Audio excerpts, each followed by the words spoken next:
More news from where you live now, and a jury heard today that a mother had told her teenage daughter, "I wish you were dead," 3 years before she killed her. Raker Kumari Baker from Streatham in Cambridgeshire is said to have made the remark to her daughter Davina during a meeting with teachers. Kumari Baker stabbed the 16-year-old and her 13-year-old sister Jasmine to death as they slept at home in June 2007. Matthew Hudson reports. GP David Tose had been the Baker family's doctor since 1999 and had seen both girls many times. In evidence, he said he'd seen 13-year-old Jasmine and her mother the day before she and her sister were killed. Prosecutor John Farmer asked him about their demeanour during the consultation.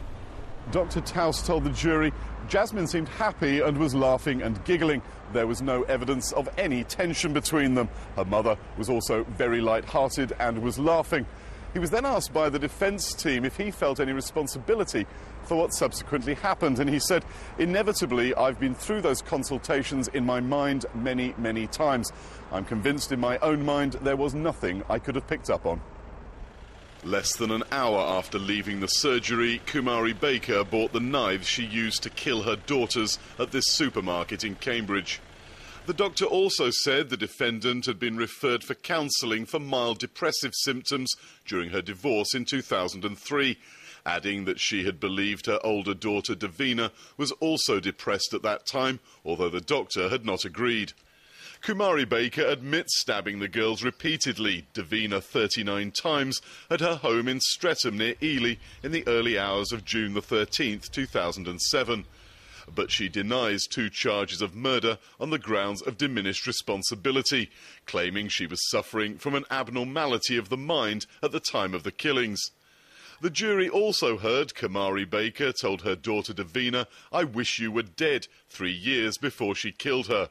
The remark came during a meeting about Davina's behaviour at Impington Village College, where she was a student.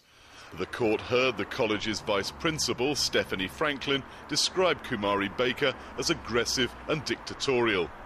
The girl's father, David Baker, was back at court today to hear proceedings from the public gallery. Yesterday, he described his daughters as getting on fantastically together, but had added that his ex-wife said he did not discipline them enough. The trial is expected to last at least another week. Matthew Hudson, Anglia News at Cambridge Crown Court. A detective told a court today about the terrifying ordeal suffered by his family when their home was firebombed. Detective Sergeant Martin Brough was one of 2 detectives in Clacton whose homes were firebombed in January 2006. It's alleged that 42-year-old Wayne Taylor recruited 2 men to firebomb the houses as revenge for officers raiding his home in Clacton and opening Christmas presents during a police search. He denies 2 charges of attempted murder.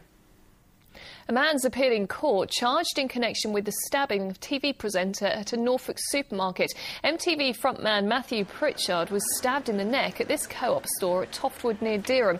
42-year-old Mark Smith from Charles Close in Toftwood has been charged with wounding with intent. He remains in custody while a decision on bail is made. Mr Pritchard has thanked the amazing doctors, nurses and ambulance staff who helped him. Around 150 jobs could be created at a holiday park in Suffolk. Pontin's Pakefield Park near Lowestoft is planning a multi-million-pound development. That's on top of £50 million of improvements announced in February. The new proposals, which are subject to planning permission, would take 3 to 5 years to complete and double the size of the park. Now, a project is underway to save Suffolk's native crayfish from an overseas invader. The American signal crayfish has started moving in on their patch, and it's bringing with them crayfish plague. But now, the natives are fighting back.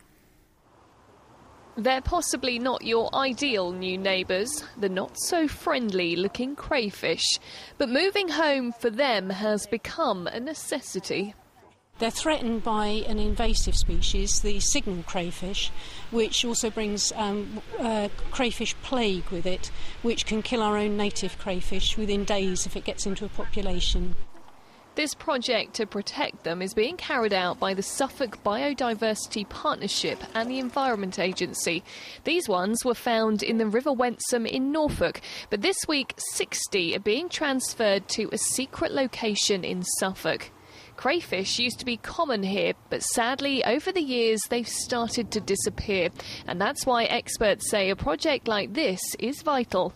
Conservation organisations are not generally in favour of moving species, but in this case we've got to a last gasp situation where if we don't move them, we're just going to lose the entire population of native white-clawed crayfish in Suffolk. They've even furnished the area with everything that a discerning crayfish could ask for. These bundles of sticks and broken up land drains give them somewhere to hide. All added features it's hoped will help them to settle in and allow them to start a very big new family. Finally, in cricket, Essex have moved up to third in Division 1 of the Pro 40 League after beating Somerset last night. 5 wickets for Tim Phillips, chasing 205 victory. Thanks to 78 from John Maunders, they reached their target with 2 wickets in hand, 5 balls to spare.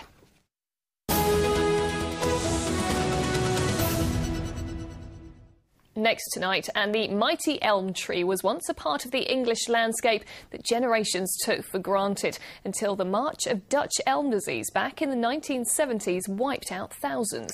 Well, now one man is trying to replace the lost trees by replacing them with elm saplings that are immune to the disease. Well, Emma Baker has been to meet him in Houghton Conquest in Bedfordshire and joins us now. Well, Emma, it looks pretty busy there tonight. Yes, hello everyone and welcome to this lovely little nursery in Houghton Conquest where I've been doing a spot of gardening with some rather precious little plants. Now these are saplings made from elm tree cuttings and it's thought they could well be the future of the native elm tree in England. Now these are planted about a year ago. It's hoped these ones will actually be resistant to the aggressive Dutch elm disease, and if that is the case, we could well be seeing a revival of the grand old elm we used to know and love.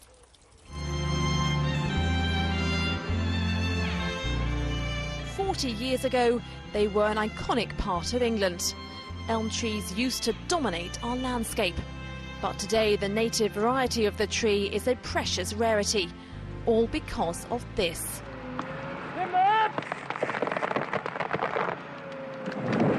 The outbreak of the Dutch elm disease in the 1970s. Carried by tiny beetles, the epidemic killed more than 20 million elm trees, effectively making them extinct in our country. One man who remembers that time is David Simpkins, who has farmed in Shillington near Bedford all his life. If you can imagine going back to when I was a boy, this was large trees, not the hedgerow as we're looking at it now, all rather large elm trees, majority of elm trees, and hey presto, the disease arrived and trees just died. 40 years on and there are just a few thousand native elm trees across the UK. But imagine if that could be reversed. Well, one man in Houghton Conquest in Bedfordshire has a dream to do just that. Martin Day started growing elm trees 9 years ago, all from the cuttings of the few remaining trees that appear to be resistant to the disease.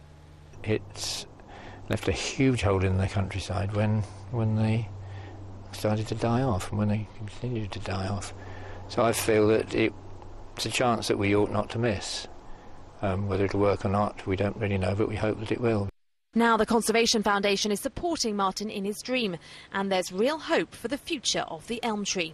We've taken cuttings from these healthy native elms and we want to find homes for them, really. I mean, and ideally we'd like to give them to schools or farmers and landowners.